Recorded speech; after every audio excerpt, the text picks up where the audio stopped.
كام مرة تعبت وانت بتحاول تغير الناس من حواليك؟ كام مرة حسيت انك بتخبط دماغك في الحيطة عشان حد يفهمك؟ كام مرة سهرت بالليل وانت بتفكر في كلمة حد قالها لك؟ النهاردة هنتكلم عن نظرية هتغير حياتك تماما. نظرية هتحررك من سجن آراء الناس. الكتاب اللي معانا النهاردة اسمه نظرية خليهم للمؤلفة الرهيبة ميل روبنز.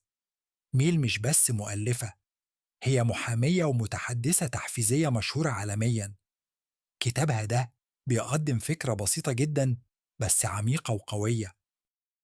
الفكرة ببساطة: خلي الناس تعمل اللي هي عايزاه، خلي الناس تقول اللي هي عايزاه، وخلي الناس تفكر اللي هي عايزاه، ومتحاولش تغيرهم أو تسيطر عليهم. وفي المقابل ركز على نفسك وحياتك وسلامك الداخلي. دلوقتي تعال نشوف مع بعض الدروس العملية من الكتاب. الدرس الأول: خلّي الناس تعمل اللي هي عايزاه، ده جوهر الكتاب كُلّه. ميل بتقول إن إحنا بنضيّع طاقة رهيبة في محاولة تغيير الناس، بنحاول نخلّي أمهاتنا تفهم اختياراتنا، بنحاول نخلّي أصحابنا يدعمونا، بنحاول نخلّي زمايلنا في الشغل يحترمونا بطريقة معيّنة.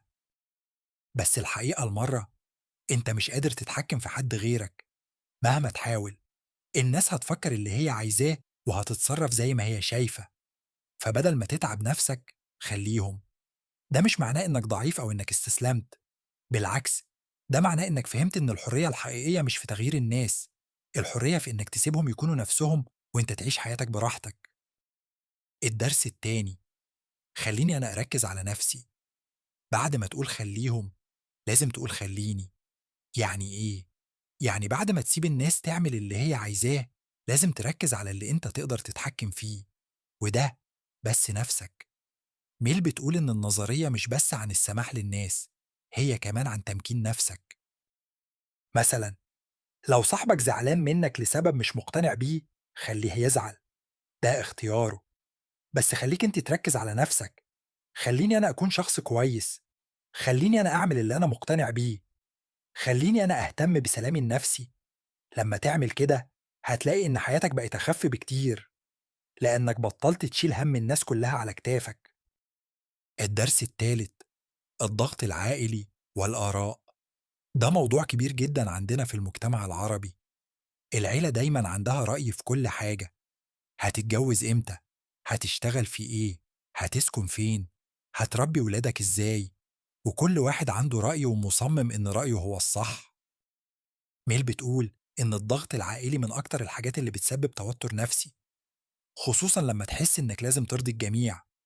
بس تطبيق نظرية خليهم هنا معناه انك تسمع لعيلتك باحترام، بس في النهاية تاخد القرارات اللي صح ليك انت. خليهم يقولوا اللي عايزينه، دي حياتهم وتجاربهم، بس حياتك ملكك، انت اللي هتعيشها مش هما. الدرس الرابع: الأصحاب والدوائر الاجتماعية. ساعات بنلاقي إن أصحابنا مش داعمين زي ما كنا متوقعين. ممكن يحكموا على اختياراتك، ممكن يتكلموا عليك ورا ظهرك، ممكن يقللوا من أحلامك وطموحاتك، وده بيوجع، خصوصا لو كنت فاكر إنهم أصحابك الحقيقيين. بس نظرية خليهم بتقولك خليهم، خليهم يحكموا، خليهم يتكلموا، خليهم يفكروا اللي هم عايزينه. مش كل حد في حياتك مستحق يكون موجود. الناس الحقيقية اللي بتحبك فعلا هي اللي هتفضل معاك وتدعمك. أما الباقي، لما تخليهم يعملوا اللي هم عايزينه هيبعدوا لوحدهم، وده كويس، لأنك كده بتنضف دايرتك وتخلي حواليك بس الناس اللي تستاهل. الدرس الخامس والأخير: التحرر من آراء الناس. ده التحرر النهائي، ده الهدف الكبير من النظرية كلها. إحنا كبرنا في مجتمع بيقولنا الناس هتقول إيه، دايما خايفين من نظرة الناس، دايما قلقانين من الحكم والكلام. بس ميل بتقولك حاجة مهمة جدا: رأي الناس مش حقيقة، ده بس رأيهم، وكل إنسان عنده رأي مبني على تجربته وخوفه ومعتقداته. مش لازم رأيهم يكون صح، ومش لازم يأثر عليك. لما تتحرر من آراء الناس، لما تعيش حياتك بناء على قيمك أنت وأهدافك أنت، ساعتها بس هتحس بالسلام الحقيقي، هتحس إنك فعلا حر.